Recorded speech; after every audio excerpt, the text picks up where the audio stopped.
और बिहार के 70,000 किसानों के अकाउंट में आज शाम तक सीएम सरकार जो है पैसे भेजने वाली है। बताते चले कि रबी फसल के उत्पादन में नुकसान उठाने वाले किसानों को आज बिहार सरकार से थोड़ी राहत मिल सकती है।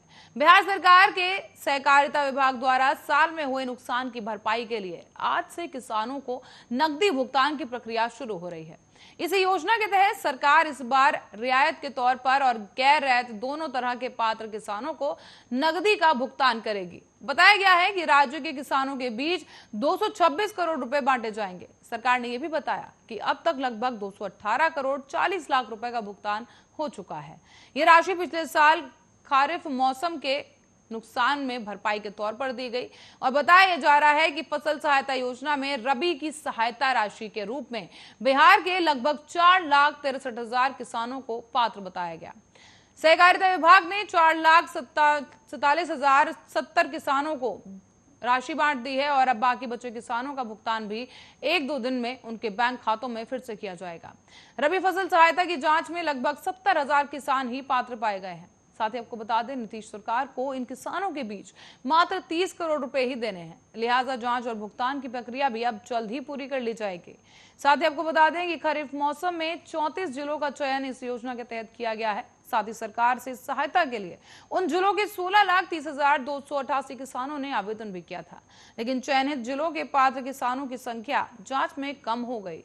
भुगतान उसी आधार पर अब किया जा रहा है।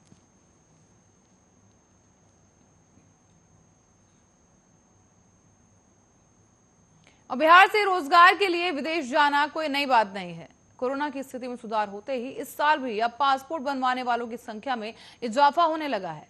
ये आपको बताते चले कि राज्य के किस जिले में किन लोगों ने विदेश जाने के लिए कितने अधिक उत्साहन की प्रदर्शनी की है। दरअसल बिहार से विदेश जाने वालों में ज्यादातर तादाद रोजगार करने वाले लोगों की है।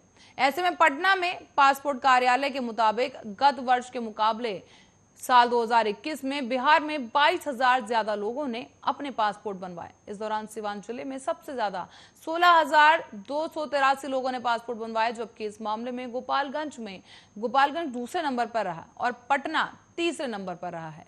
पासपोर्ट कार्यालय के मुताबिक साल 2020 में जनवरी से जुलाई के बीच में करीब 1,04,000 लोगों ने पासपोर्ट बनवाने का आवेदन दिया था। उनमें से 1,02,000 लोगों ने पासपोर्ट बनवाए, जबकि 7 महीने की इस अवधि में साल 2021 में 1,35,759 आवेदनों में से करीब 1,22,195 लोगों के पासपोर्ट निर्गत किए गए। इस दौरान सिवान में करीब 16,283, गोपालगंज में 14,022 और पटना में 11,656 लोगों ने पासपोर्ट बनवाए। इन जिलों से काफी संख्या से लोग रोजगार के सिलसिले में अक्सर विदेश जाते हैं। और क्रिकेटर ईशान किशन के पेरेंट्स का एक एक्सक्लूसिव इंटरव्यू देखने को मिला है, जहां पर ईशान की मां ने कहा कि बेटे ने उनका सपना पूरा कर दिया। उन्होंने बताया कि सपना था कि बेटे को टीवी पर मैच खेलते देखूं। पिता बोले कि ईशान की मेहनत ने उसे यहां तक पहुंचाया है। बिहार के ईशान किशन को सिलेक्ट कर लिया गया है T20 वर्ल्ड कप में और वो अंतिम 15 सदस्य टीम में शामिल हुए हैं। दरअसल आपको बता दें कि वर्ल्ड कप में ईशान किशन के चयन के बाद उनके घर में खुशी का माहौल है।